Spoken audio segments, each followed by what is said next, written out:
What is going on, all my stars out there? How y'all shining? Now that you have the best franchise settings and sliders for the most authentic and realistic Madden 23 experience, I will be giving you the best XP sliders for an even more realistic player growth in Madden 23.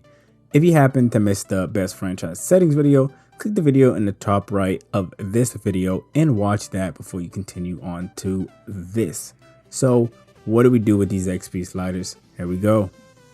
So with the XP sliders, I've been using these actually since Madden 22, and they're still good in Madden 23. So we're gonna just speed right past this. For the offensive XP percentages, we have quarterbacks and halfbacks at 115. We have tight ends at 140, wide receivers at 120, fullbacks at 125, tackles at 145, guards at 145, and centers at 165. So while we have quarterbacks and halfbacks at 115 is because we wanted to give a little bit more kind of like of a chance for them to actually get XP, but we don't have it as high as, say, for example, the guards and the tackles, because linemen typically are very hard to level up because they don't touch the ball a lot. They don't touch the ball pretty much at all. So you want them a little bit higher to get them a chance to actually develop throughout the years and throughout the season.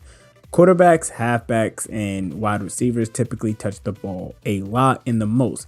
Tight ends really don't, so we have those at 140. But this year, a lot of people may actually start using tight ends, so you could move that down. But typically in CPU versus CPU franchises, they typically don't throw the ball to the tight end a lot, or they just don't touch the ball as much as wide receivers and halfbacks.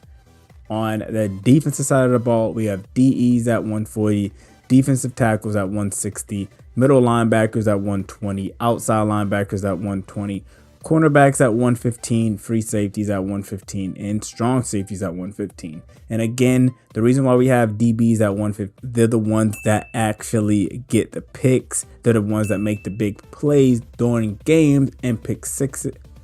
So they're the ones that typically make the big plays in games. They get pick sixes, they get picks in general. They make big time stops, pass breakup. It's normally a cornerback, free safeties, and strong safety. So it's typically not hard to actually get them up. But again, we still wanted them to have a higher chance at getting those lower end cornerbacks some XP. So middle linebackers and outside linebackers, again, it's higher than DBs, but again, they're typically also ones making plays. They stop runs. They can also get picks depending on if you have pass coverage.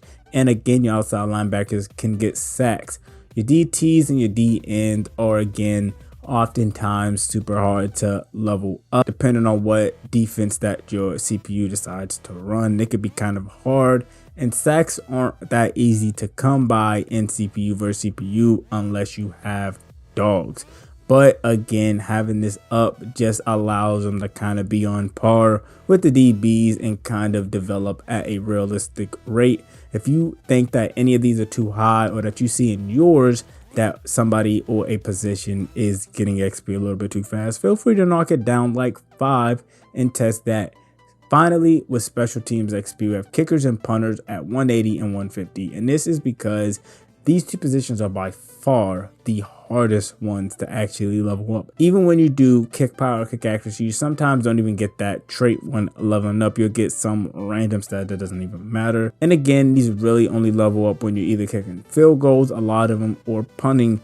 Kickers and punters are by far the hardest positions to actually level up, but you need good ones because in CPU versus CPU games, they won't hesitate to kick the ball. Unlike if you're playing somebody, you may go for it on 4th and 1. They'll kick a field goal, but they still won't really develop. But you need nice kickers. So having this at 180 and 150, I believe you shouldn't touch. You shouldn't go any higher. You shouldn't go any lower. But if you still feel like it's either too low or too high, feel free to test it out and move it on your discretion. These are pretty much the XP sliders to give you guys the most authentic and realistic player growth scenarios and experience in Madden 23 Next Gen. Now that you have both XP sliders and franchise setting sliders, you should be ready to watch some football throughout the week and not just on NFL Sunday. Like before, if you wanted to see the best settings and franchise sliders for Madden 23 and you happen to miss that video, click the video on the left. And if you wanted to see the most OP way to play Madden 23 this year, click the video on the right. I love y'all to the moon and back. I'm out. Peace.